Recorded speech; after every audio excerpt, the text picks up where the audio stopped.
Hi, I'm Tova, and I just wanted to give a little tutorial guide on how to land in Highfleet. I've seen some people do it, and some people can really struggle with this. So I'm just going to select a few of these ships. Now, when you're docking your ships, it even says it's not necessary, but if a serious repair is needed, it'll speed it up docking. So you kind of want to just look at the damage and see if you actually need to land these. Now, I'm just going to land a few of these just to demonstrate the landing, really. Okay, now bear in mind when you do land some of these, if they are damaged, they might be missing an engine, and that could really cause some problems. So in my Let's Play on episode 1, I figured out that one of my ships is missing an engine, so landing it is really difficult as it doesn't rotate properly and it goes to the side, so that's causing a problem. But I just wanted to give a basics of how to actually land anyway.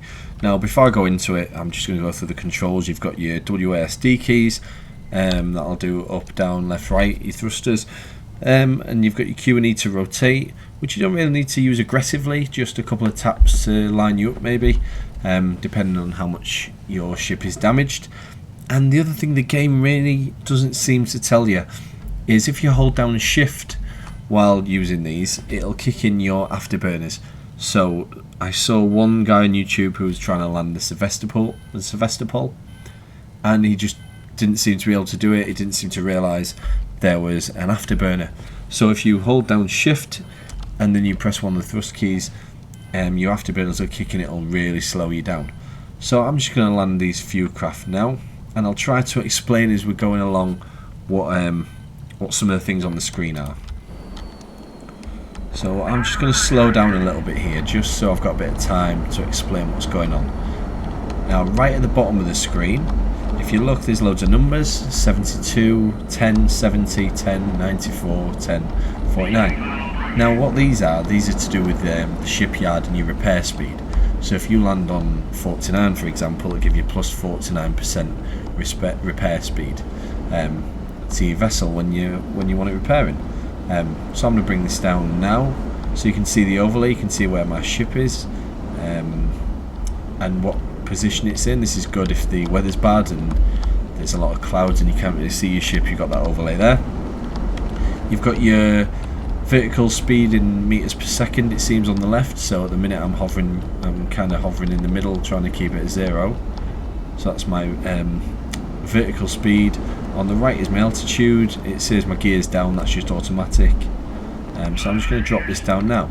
So what I want to do is, if this, let's say this ship was really damaged, I'd probably benefit from getting this in one of the big ones over there, 70 or 72. So I'm just going to navigate this across.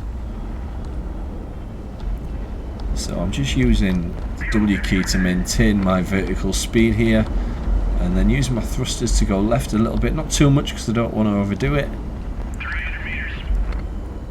while slowly reducing the altitude. Now, looking at the docks, it seems I'll just fit my ship in here. So let's give this a go in the 72 one.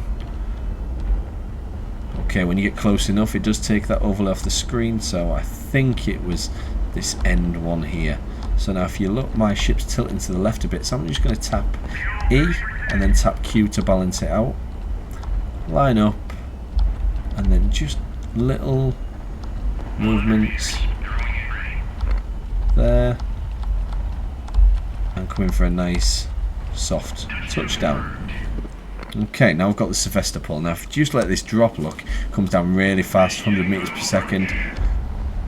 Fire your afterburners with shift plus. Now you've got to be careful your engine temperature, as that does really affect things, but I've managed to get this down to 20 meters per second.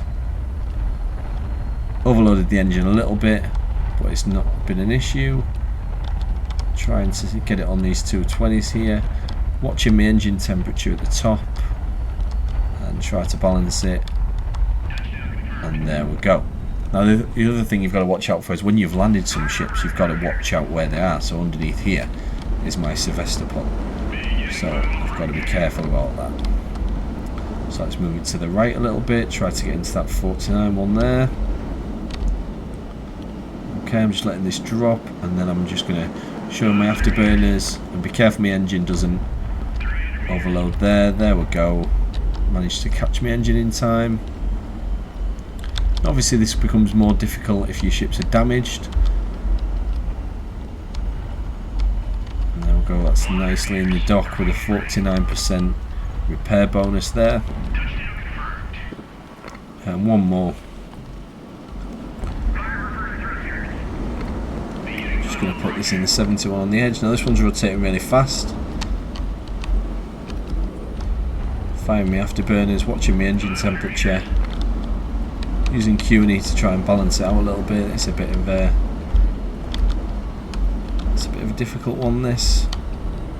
There we go. Need to get away from my capital ship or my flagship. I'm not sure if getting close to it damages it, but I don't want to take that risk. There we go. Just nice, slow, steady movements. Watching your orientation. Watching my engine temperature. Meters per second looks good. Trying to get under 10 for touchdown. Oh, I'm having a bit of a nightmare there. There we go. That's balanced out. And landed. And then you can see the repair bonus there for that ship. Okay, so that was just a little guide for anyone who's struggling with the landing part of Highfleet. If you like what you saw there, please give me a like and a subscribe. If there's any requests, if you want to see any more tutorials on this game, it's just come out, so I might do a little combat one as I learn the mechanics myself, because I've not played that far into the game yet. I'll probably add more. Thanks for watching. See you soon and good luck.